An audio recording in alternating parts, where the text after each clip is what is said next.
pagbibigay pugay at pagpaparangal sa ating mga kababayang naninindigan at nagpapatunay sa kahalagahan ng katapatan at dangal. Ehemplo. Dan Andrew Cura para sa Ehemplo.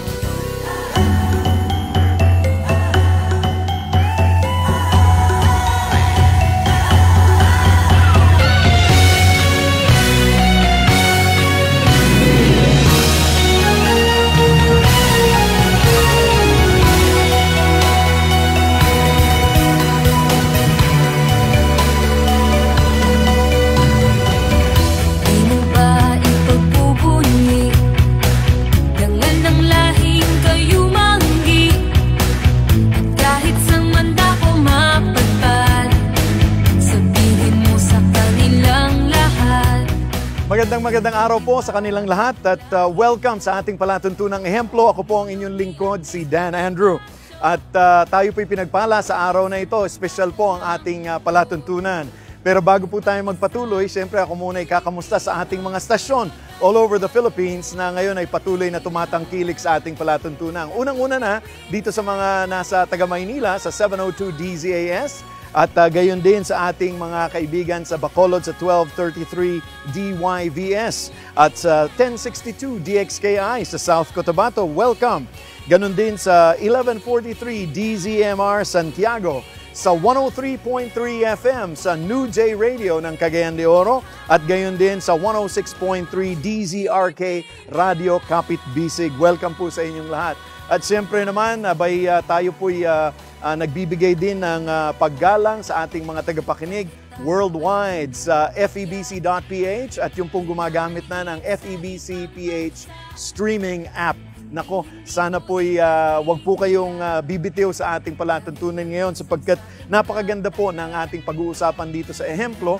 Tayo po ngayon ay nasa tahanan ng masasabi nating original na diva. Abay, marami po tayong naririnig ng mga diva ngayon. Alam niyo po, yung ganyang kataga ay galing po yan sa larangan ng teatro, lalong-lalo na po sa musical theater o yung tinatawag nating opera. At tayo po ay nasa tahanan ng 2015 Gawad CCP para sa Musika Awardee. Walang iba kung hindi si Fides Cuyugan Asensio. At nakatutuwa po sapagkat tayo po'y tinanggap niya dito sa kanyang tahanan. Siya po'y isang aktres, kilalang aktres din.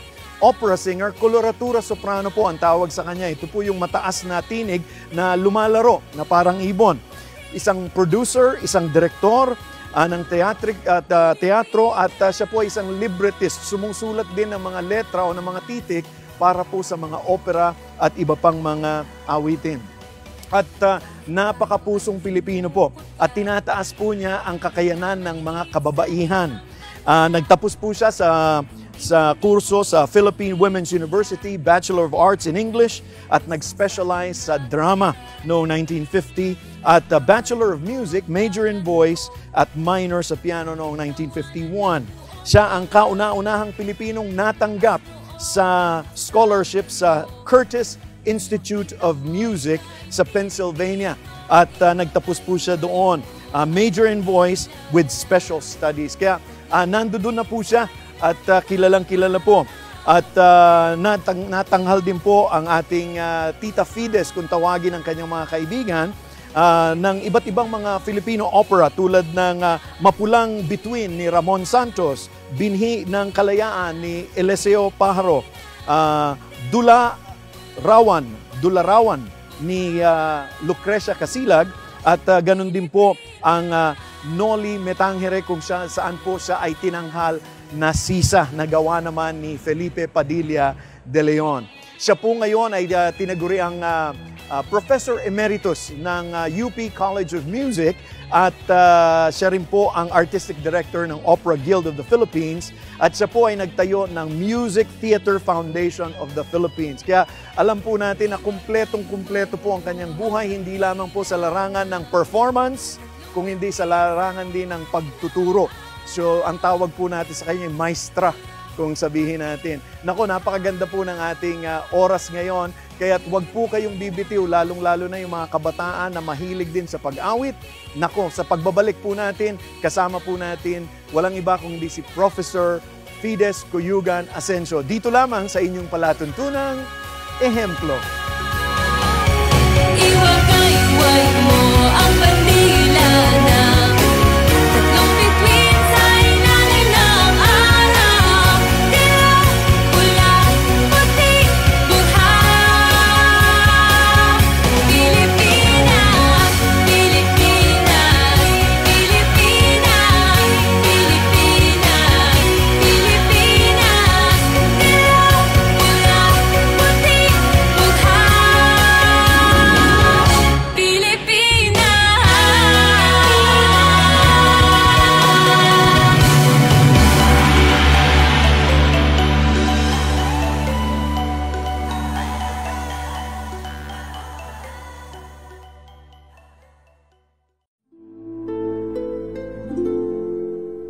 Kadalasan ang tanong ng tao, bakit ba hinahayaan pa ng Diyos na tayo ay maghirap, samantalang siya niya ay mahabagin at makapangyarihan? Bakit niya tayo natitiis kung totoong siya ay Diyos ng pag-ibig? Ayon sa Job 23, talatang 10, ngunit batid ng Diyos ang aking bawat hakbang. Kahit nasubukin niya, ako'y parang gintong lantay. Naisin ng Panginoon na magpatibay ka sa pamamagitan ng mga pagsubok na ito upang makilala ang iyong sarili, ang iyong mga pangangailangan at kahinaan, at nang maunawa ang lubos ang kapangyarihan ng Diyos sa buhay mo. Sa mga panahong ito, ay pinagyayaman ka ng iyong mga karanasan upang lalo pang kilalanin kung sino nga ba ang Diyos, ano-ano ang Kanyang kayang gawin, at maging dahilan ito upang mapanatili ka sa gitna ng Kanyang kalooban. Layunin niyang pagyamanin ang iyong puso at isipan sa pagkakilala sa Kanyang kadakilaan at kaluwalhatian, at maging dahilan ito na upang manangan at manahan ka sa Kanyang pag-ibig. Narito ang isang pangakong mapanghahawakan. Sapagkat batid kong lubos ang mga plano ko para sa inyo, mga planong hindi ninyo ikasasama, kundi para sa inyong ikabubuti. Ito'y mga planong magdudulot sa inyo ng kinabukasang punong-puno ng pag-asa. Jeremias 29, talatang 11. Mapagpala sa mga pangakong talata hango sa Biblia.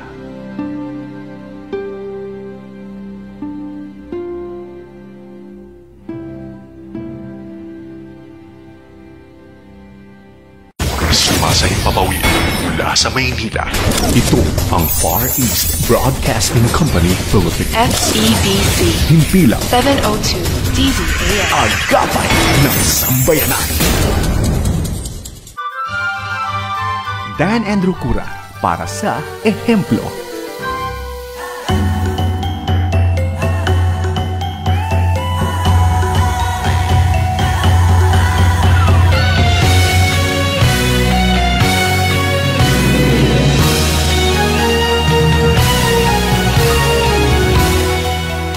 Magandang araw po muli at tulad nga po ng sabi ko kanina, tayo po ngayon ay nasa tahanan ni Professor Fides Cuyugan Asensio. Marami po ang tawag sa kanya Fido at yung iba naman po ay Tita Fides, kaya tatawagin na lang po natin siyang Tita Fides.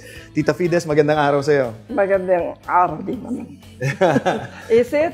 Oo, maaraw naman. Medyo konting kulimlim ng konti pero nandoon. Tita Fides, you've been doing music in different aspects, iba-ibang larangan ng pagsusulat, pag-awit. Pero paano ba nagsimula ang lahat? Paano mayroon bang mga awit sa tahanan ninyo na eventually music din ang inyong pinuntahan? You know, my generation grew up in families, practically all, at that time, before World War II. Everybody had, all the households had pianos, and all the parents would make the children study piano, violin. It was a regular fixture in the house. Yes, we were very cultured. We were the Paris of Asia. And nagsimula kayo sa English and then eventually took music. What was that? Yes, of course, because we had to speak English because in school we would be fined 10 centavos if you spoke in Tagalog. So it's really very hard for me to converse in nice Tagalog. I mean, well, Formal. everyday Tagalog okay lang, no? Pwede naman tayong everyday Tagalog. But it's weird because 5 of my librettos are in Tagalog. I have 2 dictionaries, one Filipino into English and English into Filipino beside me. But it comes out okay. Oo. Ngayon dito sa pag-angat ninyo, lalong-lalo na sa larangan ng musika, you eventually worked with many of the great composers that we have. Yeah, it's weird. Yeah, and Yeah. how does that feel that you were the first Siza for Felipe Padilla de Leon's Noli, and so how does that feel? You know, Dan, it's only in retrospect. But then, it was nothing. I was just assigned by my teacher and I have to learn it. Okay, I learned it. But, he was not a national artist yet. Yes. As a matter of fact, Felipe de Leon, because of his relations, collaboration with Marcos, he was denied the national artist until I defended him. Because in those times, only one person has to defend him. I defended him with the opera Noli Me Tangere alone, and that alone gave him the national artist. Look at that, no? And at that time, they were your teachers. Would you consider? Oh that? yes, yes. Oh yes, because I took also arts. I mean painting. So I had Miranda, Morsolo in UP. I was cross-enrolled. So ano pala kayo? Renaissance woman of sorts. Yeah, what's that? Somebody I know. who's into painting and all of that. I know. Now, Master of none. no, master of music in that sense. Pero No, really, not really master in music. really, bakit nyo nasasabi na hindi? Iba naman ang master of music eh. They must know all the little fine details and I'm just skimming over the surface. It's just that I happened to pass the criteria in Curtis voice, but truthfully, honestly, I do not like my voice. I love your wise voice. Nako, nakatutuwa naman na ganun ang pagtingin ninyo na sa inyo parang ano lang yan, dinaanan ko lang yan. What about how you feel with the fact that you have your students na mga kilala na ring mga awit? How do you feel? Well, that is something that I really, really credit to them. I mean, I give them the tools and they make use of it. If they don't make use of it, then nothing. Ang isang nakita ko lalong-lalo na sa inyong buhay bilang teacher, as you were teaching and you were mixing, of course, opera is drama and music all put together. And as you were teaching, you were also using your students para maiangat sila dun sa area of expertise. Exactly. And that was my purpose. That was one of my purposes in life. Because I'm not going to last forever. They have to take over. And it will. And there were so many talented students in UP. Your wife was one of them. And now, many of them are teaching already. Yeah, yes. Many of them are teaching already. Yes, and they have formed their own companies. Companies already. So that is one offshoot of my career, my professional life that I really, really love and appreciate because I'm leaving that already. Because I'm on to my next. Now, but you were one of the professors na you were in performance and teaching at the same time. I think yun yung medyo parang mas kakaunti na ngayon. I think you had like the Aurelio, meron silang mga nakakaawit and then nakakapagturo din. Done. Necessity. In what way? That kailangan... Yes.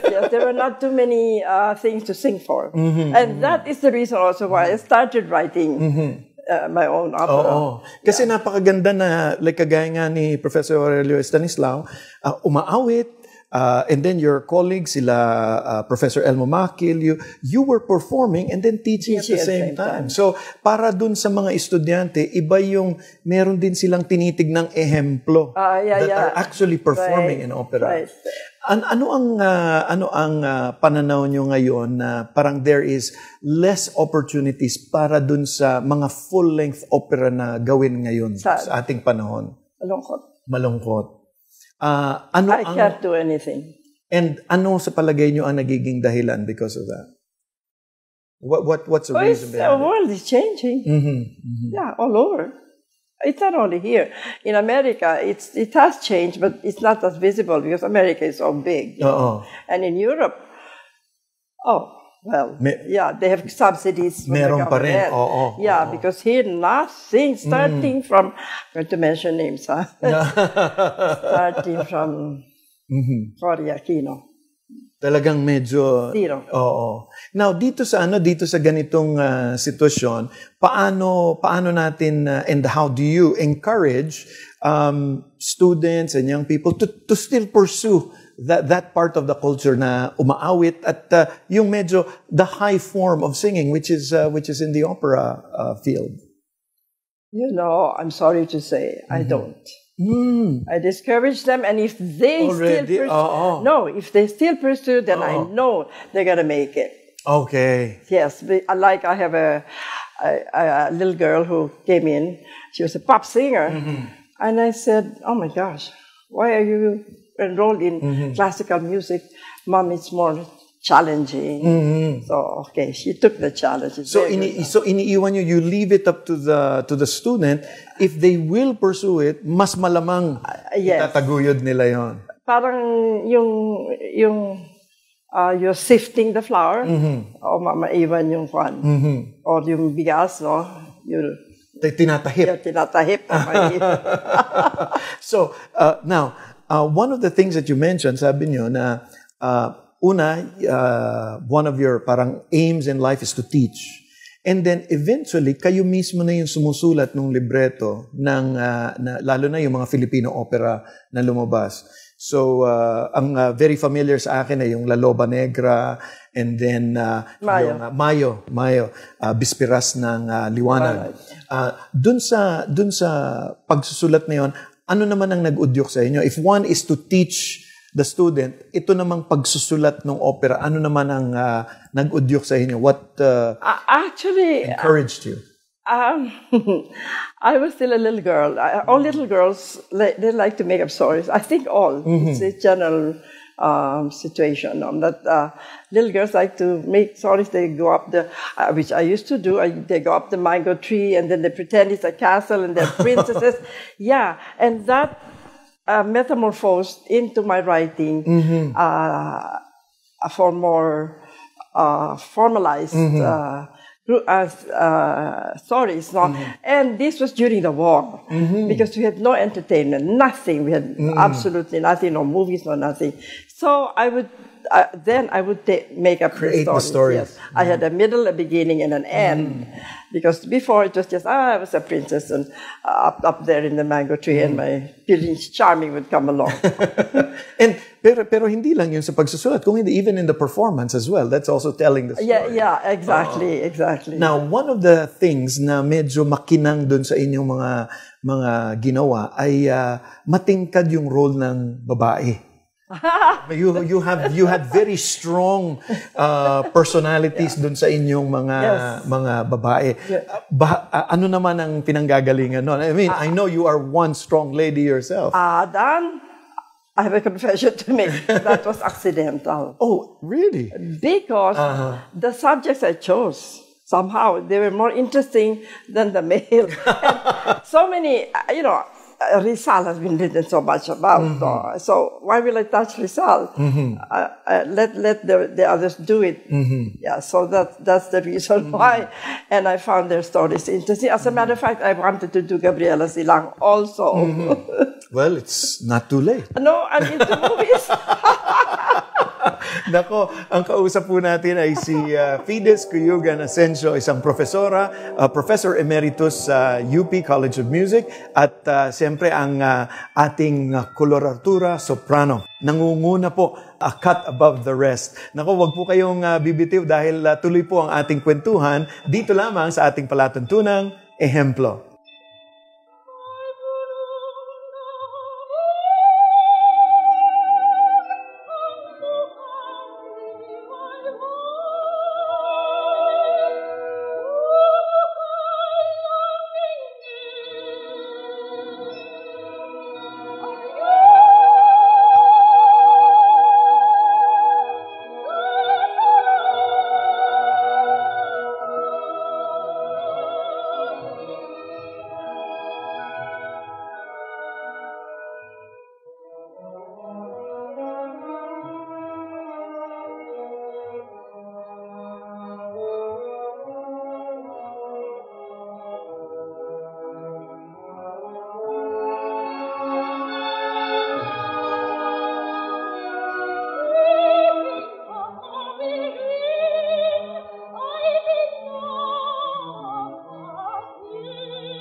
Sumagot si Jesus, "Ako ang daan, katotohanan at ang buhay." Juan 14:6.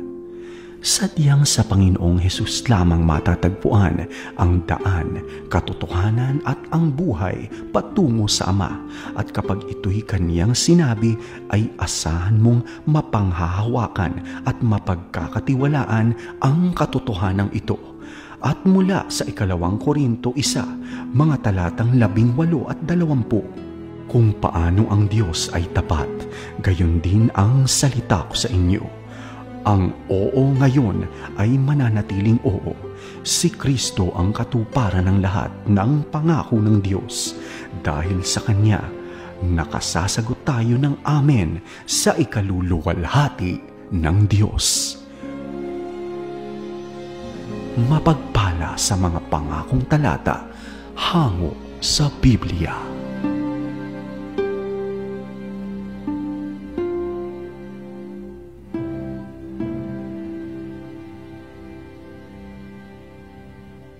Ito ang 702 DZAS. 702 DZAS. Agapay ng sambayanan. Napapakinggan sa buong mundo sa www.febc.ph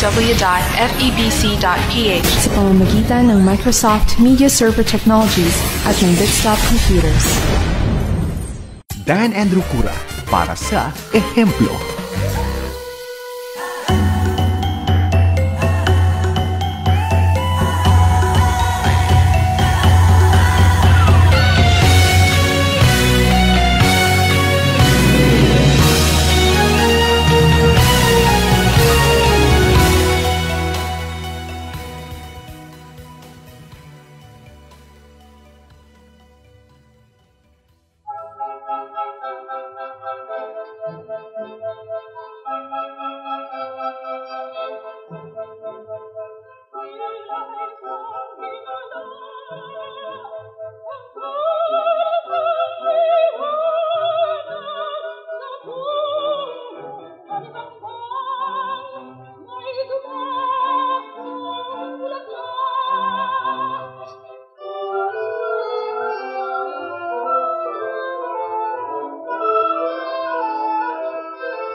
Nagbabalik po tayo dito sa ating palatuntunang ehemplo. Ako pa rin po ang inyong lingkod, si Dan Andrew. At kasama po natin ngayon si Professor Fides Cuyugan Asensio, ang 2015 Gawad CCP Awardee sa musika.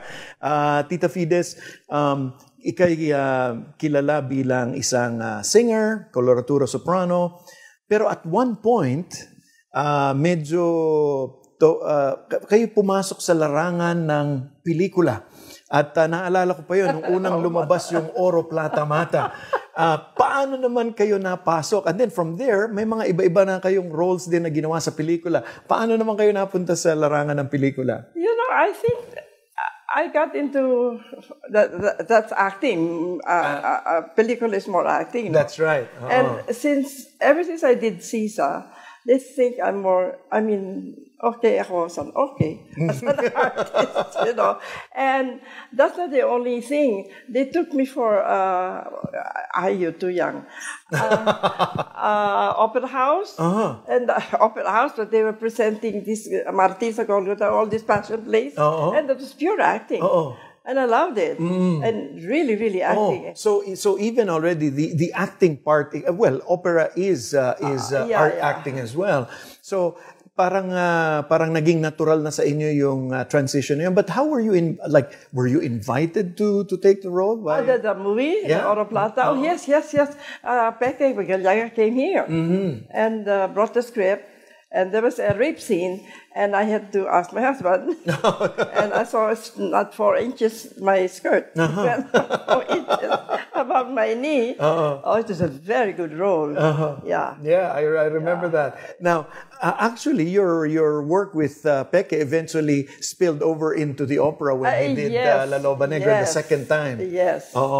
Now, also, ngayon, mayroong kayong bagong pelikula rin na ngayon naman you're in a sense producing it and you're actually part of the story.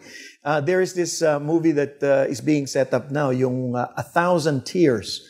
And so what is that all about, and how did you get involved with that as well? I'm afraid I might be crying 1,000 tears before it's over because it's so difficult. It's so different. Theater is more boxy, and you have parameters. You follow that, and you're fine. But movie, so many things come in. Yes, madaming aspeto. Too many aspects. Yeah, and the expenses just mount up. Every time we shoot, it's different. And there are things that you see through the camera that you don't see on stage. So you have to keep changing and evolving. And, although I'm not the director, Yes. but we see the rushes and then we say, oh, And what is your, una, what's the general gist of the story? oh, it's, yeah. Well, that's why I brought out the 1,000 peso bill. The 300, the three people pictured there. Do you know anything about them? Well, you ask them. Well, I know of Josefa Escoda with the Girl Scouts. That's as far as I know. And then, of course, you've got... so what? So what? Well, she founded the Girl Scouts here So in the what? Philippines. Then, so what? Yeah, and ask any of them, I'm sure. Do you know why they're there? See, even people from oh my God, this is so horrible. From the BSP, they're not precise. Or Girl Scout, or General, or Chief Justice, because they're really there. That's right. And why the three of them? Bakit sila That is their answer. Yan, I mean, they never were able to answer that. We keep asking them. But anyway, why did we choose that? Yes. Because I know all of them. They're family friends, and they made the ultimate sacrifice for the country. They died for the country. And I thought it's about time that we put them on film together. Yeah. And ang isang maganda ngayon, right now, there seems to be a resurgence of history in the films today. Yes, and even Pacquiao, I saw an article, he says, patriotism is not being taught enough in schools. That's why we're harding, we're trying so hard, the money help us. This is 100% patriotism, and it should be shown in all the schools. And the Girl Scouts, there are 1,800,000 Girl Scouts, and they will all be involved. I mean, not shot, no. I mean, we won't shoot them, but we will show it to them. But it seems that for you, malalim sa inyo yung patriotism and nationalism, because La Loba Negra's theme is during the time of the Spaniards and the Spanish rule, and then the Gobernadoncillo, and then you had Spoliarium with Juan Luna, and that was a collaboration with Ryan Cayabyab. So it's always, the theme has some nationalism in it. Why is that para kay Tita Fides? It's my blood. You know, the Cuyugans are the founders of the Hukmalahat movement in Pampanga. And my father always talked about the country, etc. Fighting for the country. Although they never really told us, oh, you do this, do that for the country. No, it just was part of our life. Yeah. Now, how are you able, in a sense, of course, through the films, but when you teach your students, especially when it comes to your music teaching, how are you able to bring it to them? The consciousness of why you're singing for the country, representing your country. How does that come through? Well, I came home from Curtis to do my bit here. That's right. I think that speaks volumes. Yep. And ano naman po ang titignan nyo ngayon when marami dun sa artist natin ay umaalis naman at nauubos yung artist natin dito? Maybe some are monetary reasons, some are love, some because they fall in love with foreigners. So, para pumasok sa ganitong larangan ng kultura at ng arts, no? Marami ang nagsasabi, lalong-lalo na pag ay nako, walang pera sa arts, no? So ano ang kailangan? What value should someone have kung ito yung papasukin niya, whether it is performing arts, visual arts, kung ano mang literature, ano ang dapat mayroon ng isang tao for that person to pursue something in the culture and arts? We all have to eat. So it's very hard. Marry a rich guy or marry a rich woman. That would be the easy path. Pero what would somebody need para ituloy niya yon? Kasi yung iba talagang, sabi nga na, struggling yung artist, no? The struggling artist. What should you have if you really want to get into something like this? That I hate to use that word, it's so overused. Passion. Passion. In anything? Yes. Oo, sa inyong gagawin. Of course. I think you know that. Now, yes, and sa inyong experience, pagka may nakikita kayo na mga estudyante ninyo who carries that passion, what does it do to a professor, a performer like you? Okay. I have a friend, I'm not going to mention names. We both came from Curtis. And she was put right away in a good position in UP. And, well, we started teaching in UP, and then she stopped. I said, why? I asked her why.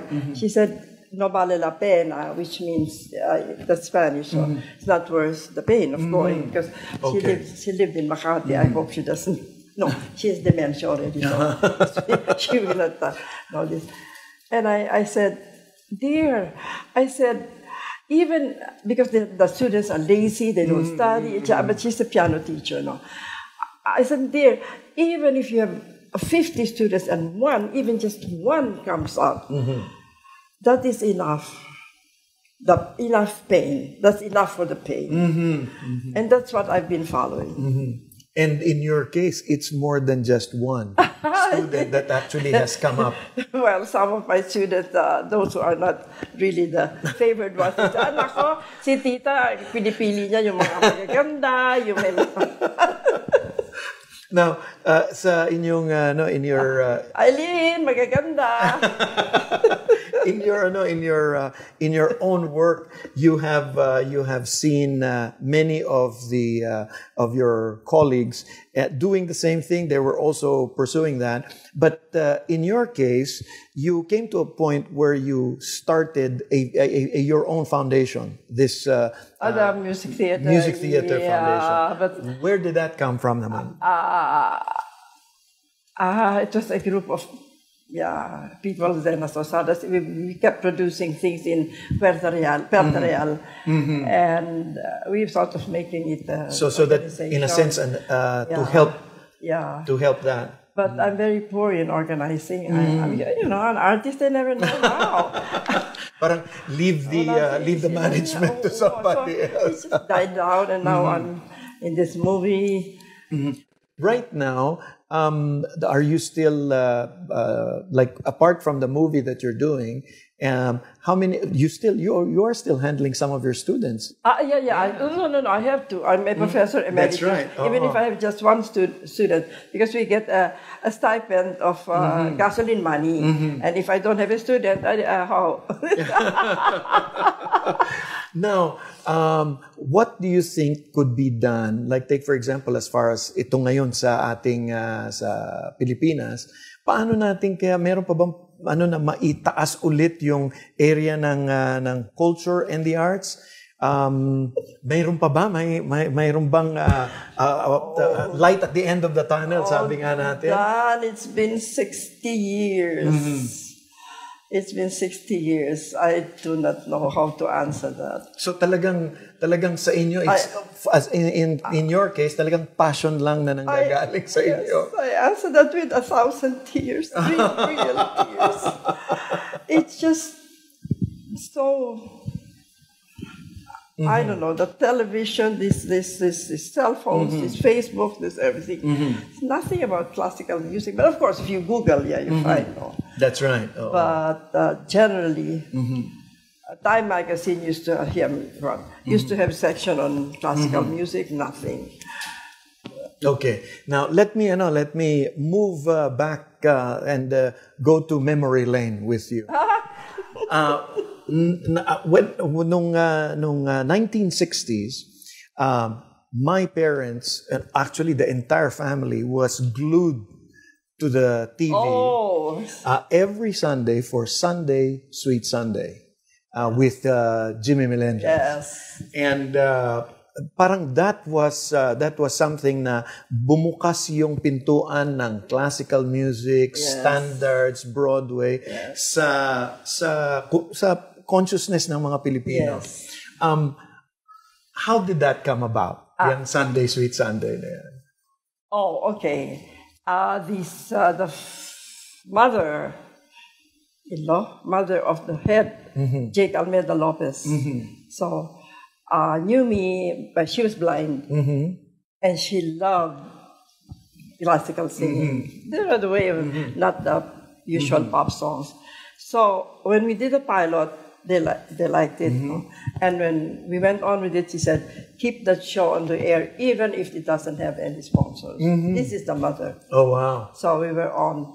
How long did that? No, that didn't take too long. I mean, it was 5 years, and it kept changing until it became Curtain. Curtain Call. That's right, Curtain Call. And then there was an effort to parang revive it at one time. I think it was in the 90s na parang gusto nila. 1989 with Ray Baguio. That's right. Okay, this is for 5 months we were trying to do the same thing in costumes, but this was the time when they were already importing new, shows from abroad. So how can we compete with our very crude costumes? But we did quite well. I mean, we had very good singers. That's never right. mind the costumes. And so there was an order from management. Okay, no more costume, no more. That we should have more pop singers. Okay. That was it. Now, at one point, another artist that you have worked with, si Ryan Cayabyab, did his own Ryan Musikahan. Yeah. And he kind of mixed both, may popular music siya, and then pinapasok din niya yung mga classical singers at one point. No?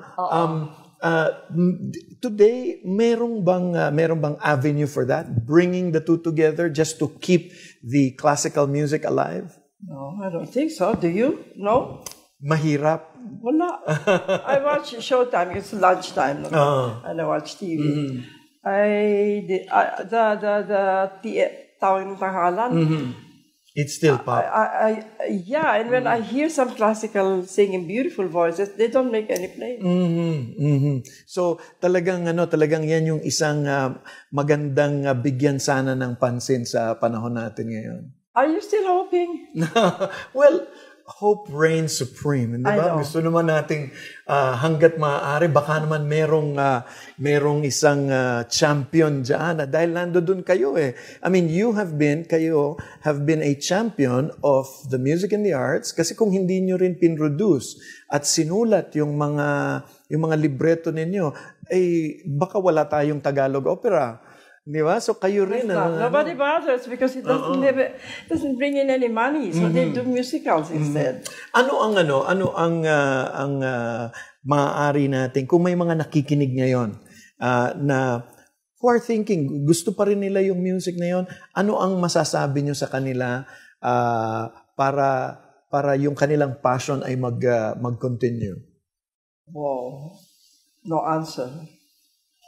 Ganon kahirap. Yes. Tita, talaga ha? Yes. And I told you it's been 60 years. Now you've been fighting everything. That's why now I'm into movies. Pero dun ba wala bang pagkakataon na kagaya nga ngayon, 'di ba? Pagdating naman sa movies, yung Broadway ay ginagawa nilang pelikula. Palagay niyo kaya mayroong pagkakataon na itong mga opera na to ay magiging pelikula rin? Sa palagay nyo kaya? Yeah, actually, the La Loba was in the plans for UP. Too expensive. And, baka kailangan maghanap tayo ng benefactor, ano? And then Spoliarium was also... wait. They did Larawan ng... Larawan. Period. Yeah. Naging pelikula. Oh, so, meron pa rin. May pag-asa pa naman. Basta suportahan lang. Money. Nako, kausap po namin si Professor Fides Cuyugan Asensio. Nakatutuwa po dahil siya po ang isa sa pangunahing koloratura soprano ng Pilipinas at ngayon ay Professor Emeritus sa UP College of Music. Huwag po kayong bibitiw sapagkat yung ating mga huling sandali kasama ang ating Fides Cuyugan Asensio dito lamang sa ating palatuntunang Ehemplo.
Ito ang 702 DZAS. 702 DZAS. Agapay ng Sambayanan. Kasapi sa KBP, kapisanan ng mga broadcaster ng Pilipinas. Dan Andrew Cura para sa Ehemplo.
Tayo po ay nagbabalik dito sa ating palatuntunang Ehemplo at ako po ang inyong lingkod, si Dan Andrew. At tulad po ng dati, ako po ay naghihikayat po sa inyo kung kayo po ay may mga kakilala na mga kapilipino natin na nagwawagayway ng kagalingan ng Pilipino at ganun din mga organizations na nagpapakita din ang galing ng Pilipino. Huwag po kayong mag-atubili. Pwede po kayong pumunta sa ating Facebook fan page ng Ehemplo. Pwede nyo pong i-post yung mga pangalan at yung contact o pwede rin po kayong mag-email sa amin sa dzasinfo@febc.ph para naman po magkaroon tayo ng mas marami pang mga ehemplo na pwedeng tingalain ng ating mga kabataan. At pwede nyo pong, kung gusto nyo pong i-share itong palatuntunan ito, kung kayo po ay nasa Facebook, pwede nyo pong tunghayan ulit itong programang ito at i-share sa inyong mga kaibigan. Siyempre, huwag nyo namang kakalimutan mag-like ng ating FEBC Ehemplo fan page, gayon din ang FEBC Radio fan page. I-like nyo naman po kami. At yan po ay, we will appreciate that. Well, Tita Fides, as we close, ang lagi po naming tinatanong dito, ang isa talagang napapansin ko ay marami dun sa aking mga nakakausap, they don't even consider themselves as role models, as ehemplo. Hindi nila iniisip na yun yung kanilang gagawin. They just did what they did, and people look up to them. Sa inyo, ganun din. Marami kayong mga estudyante na tumitingin sa inyo, tumitingala na, Gusto ko rin maging isang Fides. Gusto ko rin maging isang diva sa aking pag-awit. Para dun sa mga tagapakinig natin ngayon, sa inyong kalalagayan ngayon, what does it take para maging isang role model? Paano ba maging isang ehemplo? I just do. Just do and be happy with what you're doing. I'm so happy with what I'm doing that I don't even think that I'm influencing anybody. But what I'm doing is, I think, worthwhile for the country and for maybe not the world, but for the country. Whether it is in the writing of your libretto o yung pag-awit niyo o pagturo. Basta kahit na ano. I'm so eclectic, you know, and right now it's the movie. Because I'm also writing partly for it, and I'm narrating the movie. And itong pagsulat ninyo, that's the one that brings you happiness. Oh, yes. Nako, simple pero napakalalim, no? Yeah. Even if anywhere I'm in the car, in the bathroom, even when I'm asleep, when I wake up, and I just write. I just write. So kung ano ang nagbibigay sa atin ng kaligayahan, dalawa po yung nabanggit niya kanina. Sabi nga niya, it's masyado na nating ginagamit, pero totoo pa rin passion pa rin yung ating damdamin na binibigay sa ating gawain at gawain na hindi natin tinitignan kung ano yung sasabihin ng ibang tao, kung hindi kung ano yung makabubuti sa ibang tao na nagbibigay ng ligaya sa inyo. Yes, and I want to add, the legacy that I'm leaving is hope. Because without hope, you won't be able to do anything. Well, hope springs eternal. Sabi nga nila. Nako, Tita Fides, maraming salamat sa time that you gave us. And thank you for opening your home to us. You are very welcome, and this home has been empty already for so long. We're going to stay here. Nako, maraming salamat. Nako, tayo po'y natutuwa sapagkat tayo po'y binigyan ng pagkakataon na makasama ni Tita Fides Cuyugan Asensio dito sa ating palatuntunan. Kami po'y nagpapasalamat sa inyong patuloy na pagtangkilik ng ating mga ehemplo at sana po na sa ating ginagawang ito, kayo rin po ay magkaroon ng lakas ng loob, ma-inspire para maging isang ehemplo rin sa ating mga kabataan, lalong-lalo na. Kaya nga po, patuloy po akong nagpapasalamat sa inyo. Ako po ang inyong lingkod, si Dan Andrew, na laging nagsasabi, saan man, kailanman, at kahit sa maliit na paraan, maging isang ehemplo ka, kaibigan. Magandang araw po sa inyong lahat.